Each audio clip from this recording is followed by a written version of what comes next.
Восторг у зрителей вызвал зажигательный и искрометный танцевальный номер государственного ансамбля народного танца «Ингушетия». На сцене также выступили народный артист республики и композитор и исполнитель Тимур Дзейтов, заслуженный артист республики Алаудин Исмурзиев и финалистка телевизионного проекта «Голос дети» Рагда Ханиева. Я проживаю в Катаре уже около 10 лет, я из Санкт-Петербурга.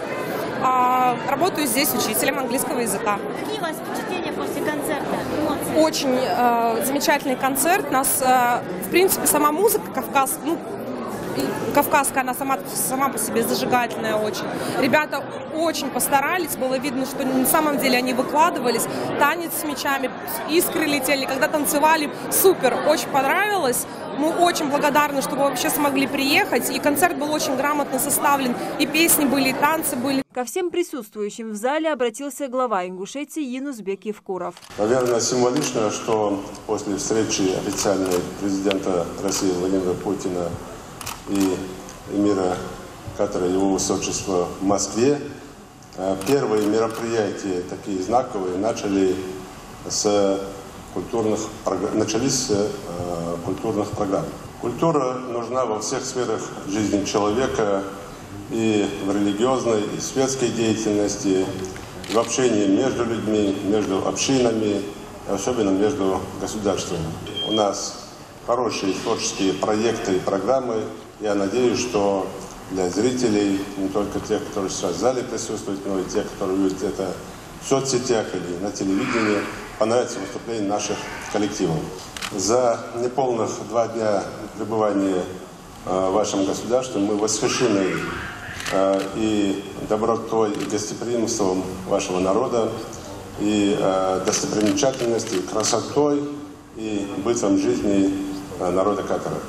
Помимо концертной программы, в культурной деревне была организована национальная выставка, на которой были представлены живопись, свадебные наряды, старинные костюмы, предметы быта, изделия народных промыслов. Мужской наряд, он не изменилось.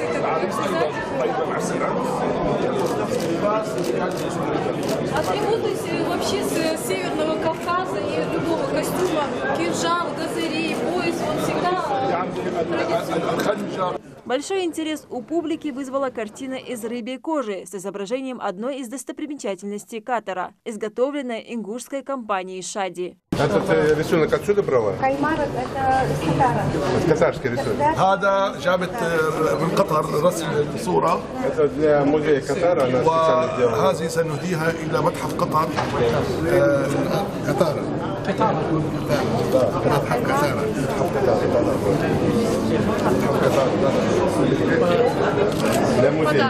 Это музей. هذا لمتحف قطر. متحف السمك. هذا كله من جلد سمك.